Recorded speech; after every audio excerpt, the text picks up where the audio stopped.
नाथ प्राण त्यागे दोनों प्रेमी नहीं। कोई भी सजन, कोई भी परिवार, शुद्ध दारा, ये सब अलग अलग गति को प्राप्त होने वाले हैं। इसलिए मद, लोभ, चतुराई छोड़ो, शंका मत करो, निरंतर नाम जप करो। नाम जप करने से तुम अपने घर पहुंच जाओगे, जहां ना जन्मना है ना मरना है। तुम्हारा देश और है, तुम भगवत देशवासी हो, तुम भगवत अंश हो। इस माया के भूल भुलैया में आकर के फंस गए हो।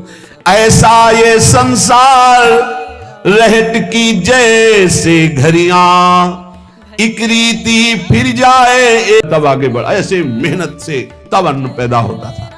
बोले ऐसे ही है, एक खाली एक भरा, एक खाली एक भरा। सुख और दुख, जन्म और मृत्यु, यही द्वंद्व क्रम चल रहा है।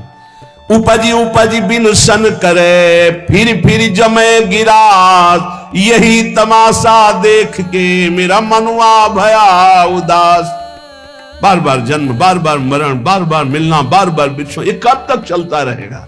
मेरा मन उदास हो गया, इसीलिए संसार से भाग पड़ा और भगवान की तरफ लगा। धर्मदास जी कहते इसीलिए मेरा मन उदास हो गया। यहां कुछ शाश्वत नहीं, सब धोखेबाजी।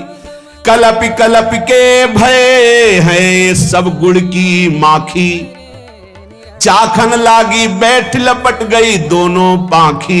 पंख लपेटे सिर धुने मन ही मन पछताए, वह मलया गिर छाड़ के यहां कौन विधि आए। तो गुरुदेव ने उपदेश किया है, शब्द विचार नाम धरि दीपक ले उर्बारो हो। नाम मिल गया है, नाम रूपी दीपक, उसको प्रज्वलित करो। राधा राधा राधा राधा राधा राधा राधा, तेज में प्रकाश ज्ञान का, वैराग्य का, भक्ति का आपके हृदय में हो जाएगा। जुगन जुगन के अरुझनी क्षण में निर्वारो हो। जहां नाम जागृत हुआ, जुग जुग से जो भटके फंसे हुए थे, एक क्षण में सबसे दूर हो जाओगे। ऐसा ज्ञान प्रकट होगा नाम जप करने से। पंथे चलो गरीब होए मदमोह निवारो हो। दैन्य होके चलो इस मार्ग में, अभिमान मत करो। बहुत विचित्र समस्या है ये। दूसरे के कल्याण की भावना की आड़ में अपनी वासनाओं की पूर्ति का जो अंदर के छलिया लोग छल रहे हैं ना, इसे कोई समझ नहीं पा रहा। हम लोग बहुत बुरी तरह फंस जाते हैं। होता है बाहरी पोजीशन, जगत का। गरीब का मतलब समझते हैं दैन्य भाव।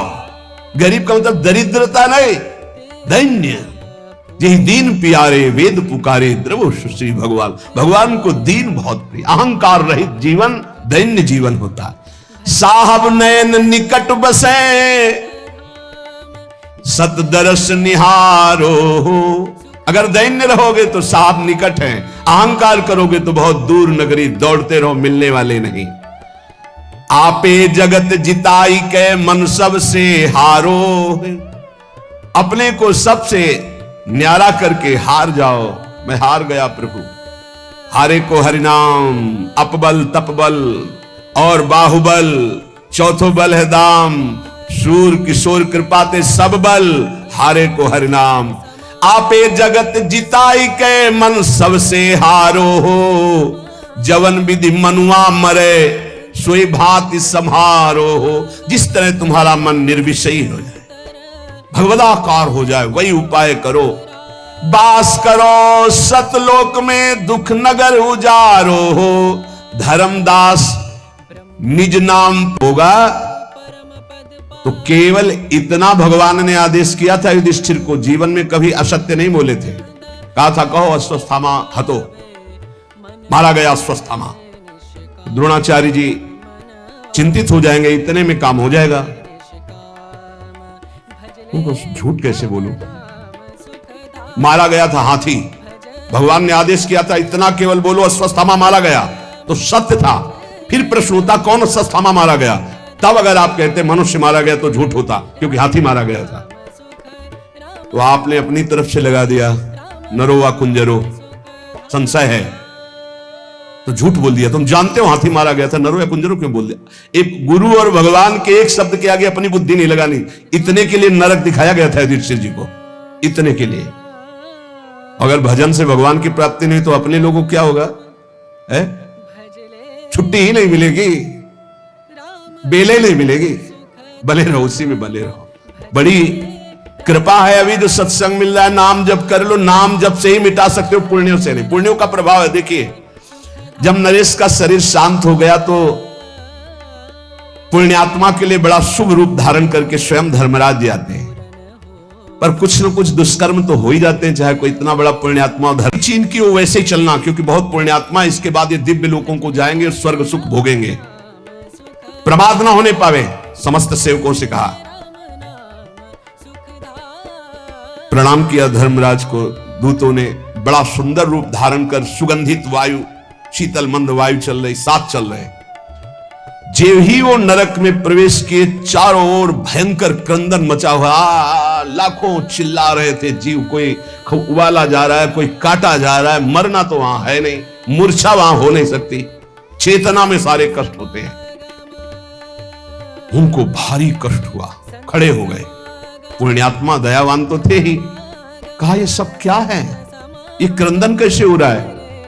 धर्मराज के दूतों ने कहा सब पापात्मा जीव हैं जो मृत्यु लोक में जाकर पाप किए, उनका ये दंड भोग रहे। खड़े हो गए, उनकी सांस एकदम, इतना भारी कष्ट दिया जा रहा है। जे भी वो वहां खड़े हुए तो सबका रोना बंद हो गया। राजा ने दृष्टि डाली, सब शांत, न कोई मारा जा रहा है, न कोई काटा जा रहा है, न कोई, सब रुक, यमदूत भी रुक गए, सब ऐसे। पूछा ये क्रंदन क्यों रुक गया? तो उनका आप जैसे पुण्यात्मा, और स्वामी ने कहा था अनुकूल रहना इनके, किसी भी तरह इनके प्रतिकूल मत होना। अब वो बलपूर्वक तो निकाल नहीं सकते थे। धर्मराज के पास आए और कहा, वो पुण्यात्मा राजा कह रहा है मैं नरक से नहीं जाऊंगा क्योंकि सबको शांति मिल रही, इसलिए मैं यहीं खड़ा रहूंगा। धर्मराज जी ने देवराज जी से बात की, तो बड़ा पुण्यात्मा है, आपके लोक में आने वाला था, ये तो जबरदस्ती कर रहा है कि मैं नरक में रहूंगा। अमरावती अधीश्वर देवराजेंद्र धर्मराज दोनों समीप गए और कहा ये पापी जन है, इनको भोगना ही पड़ेगा। वो तो आपके केवल समक्ष सानिध्य के कारण इनका थोड़ी देर के लिए दंड विधान रुक गया आपके पुण्य प्रभाव से। तो उनका मैं अपने मनुष्य लोक के समस्त किए हुए पुण्य, तीर्थयाटन, धर्म फल समस्त नरक के प्राणियों को प्रदान करता हूं, ये सब मुक्त हो जाए, मैं अनंत काल तक नरक भोगूं। दंग रह गए धर्मराज, और सब में मेरा प्रभु विराजमान है, ऐसी भावना से। एक बार श्री निवृत्तिनाथ, ज्ञानदेव, सोपानदेव और मुक्ताबाई, ये चारों पैठन जा रहे थे लिखा पढ़ी कराने, क्योंकि ब्राह्मण लोग पास दे देते तो परिवार और समाज में। वो एक सन्यासी के पुत्र, चारों महान ज्ञानी महात्मा थे। वहां के एक ब्राह्मण उपहास करने लगे, ज्ञानदेव। ज्ञानदेव जी ने देखा, बोले तुम्हें नहीं, हम अपने भैंस का नाम ज्ञानदेव रखे हैं। उनका कोई फर्क नहीं पड़ता, जो यहां ज्ञानदेव है वही भैंस में भी ज्ञानदेव है। बोले अच्छा इतने बड़े ज्ञानी बनते हो? तो सांटा उठा, 20 सांटे मारे भैंस के। ज्ञानदेव जी ने वस्त्र उतार के दिखाया कि 20 सांटे गिन लो, यहां पड़ेंगे। तदात्म भाव, सब में मेरा प्रभु विराज, सब में मेरी आत्मा विराजमान है। और चारों ऐसे महासिद्ध थे, निवृत्तिनाथ जी, ज्ञानदेव जी, सोपान देव जी, मुक्ता। ये भजन और ये पुण्य धर्म, ये सब एक तरफ है। जीवन का परम लाभ भजन है। इससे उत्तम ज्ञान, उत्तम से उत्तम वैराग्य, उत्तम से उत्तम स्थितियां अध्यात्म की प्राप्त होती है। इसलिए इधर उधर भटकना मत। दान, पुण्य, तीर्थयाटन, धर्म समुदाय, इन सब का परम फल है कि हमें उत्तम सत्संग के समान पवित्र करने वाला निसंदेह दूसरा कोई उपाय नहीं। जिसको योग भली भांति ये सिद्ध हो जाता है, वो तत्व ज्ञान को प्राप्त हो जाता है। वो अपने आप से अपने आप को पा लेता है, अपने आप से अपने आप को जान लेता है। ये करण से नहीं जाना जाता, अंतःकरण से नहीं जाना जाता। वो अंतःकरण का प्रकाशक है। अंतःकरण का बाध करके तब जो बचता है वो मैं से मैं को जानता है। ये जरूरी है, चाहे जिस मार्ग का पथिक हो। ये ज्ञान जरूरी नहीं, भोगों की लिप्तता नहीं मिटा पाता है। थोड़ा साधन भी होता रहता है और असाधन भी होता रहता है, उसी में वो राजी रहता है, बढ़िया दिन कट रहा है, बढ़िया मनोरंजन से जीवन कट रहा है, वो बढ़िया नहीं। ये ज्ञान जरूरी है, इस शरीर का राग मिटाना जरूरी है, अपने को जरूरी जानना है। अगर अपने को जान गए तो चाहे सहचरी रूप में जाओ, चाहे सखा रूप में जाओ, चाहे गोपी रूप में, चाहे ब्रह्म स्वरूप में, पर है सबका फल ये। जहां सुख नहीं है, जहां दोष है, जिन दोषों को करने से पाप होता है, फिर कैसे तुम सुख प्राप्त कर सकते हो, कैसे तुम उत्तम गति को प्राप्त कर सकते हो? ज्ञान के द्वारा। इसीलिए भगवान कह रहे न ही ज्ञानेन सदृशम पवित्र विद्यते। यज्ञ करो, दान करो, तपस्या करो, पूजा करो, व्रत करो, उपवास करो, ध्यान, प्राणायाम और भी तीर्थ स्नान आदि। मैं यज्ञ करता हूं, मैं दान देता हूं, मैं तीर्थ स्नान का मैं नहीं लाभ मिला। अहंकार, अज्ञान, पवित्र नहीं हुए आप, तीर्थ स्नान करके भी पवित्र नहीं हुए, क्योंकि सब पापों का मूल स्थान है अहंकार, अविद्या। वो तो बनी हुई है, गंदगी तो बगल में दबाए हुए, चाहे जितनी बार गंगा ना हो, गंदगी तो है ही ना। यदि गुरुदेव की प्राप्ति हो जाए और वो ज्ञान गंगा में स्नान करवा दे, तो किसी और तीर्थ में जाओ चाहे न जाओ, परम पवित्र हो गए। स्थूल सूक्ष्म कारण तीनों शरीरों का राग त्याग हो जाए गुरु कृपा से।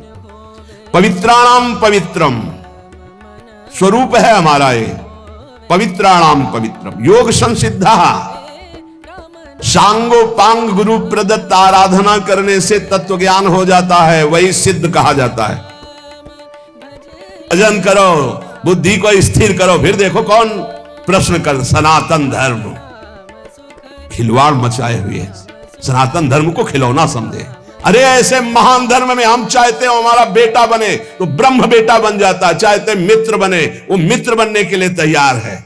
यहां केवल कल्पना थोड़ी है, यहां साथ खेलते हैं, कल्पना नहीं है। जैसे भाव से चाहो वैसे वो खेल रहा है साथ। कैसे जानोगे, कैसे जानोगे? अंदर के खेल खेल रहे हो, वासनाओं के चले हो विश्वात्मा सनातन धर्म को जानने। ये ऋषि लोग बावरे थे, जितेंद्रीय होकर सैकड़ों वर्ष फल मूल की भिक्षा के द्वारा फिर उस तत्व को जाना, तब बोला इसी से 1 मिनट हट नहीं सकते, भोगों से 1 मिनट चित्त नहीं हटा सकते, चले सनातन धर्म की व्याख्या करने। सनातन धर्म ऐसे नहीं है केवल उदर भरण के लिए, सनातन की आड़ में, प्रवचन की आड़ में, धर्म की आड़ में वो बात अलग है, लेकिन धर्म को जानने के लिए पहले आग में जलना होगा, आग से जल के निकलना होगा। मात्रा स्पर्शास्त्र कौन्ते शीतोष्ण सुख दुख कदा आगमा पायनो अनित्यास्तास्तितिक्षस्व भारत। केवल हम भगवान के धर्म की प्रवचन की आड़ में अपनी वासनाओं का खेल खेलते, वासनाओं की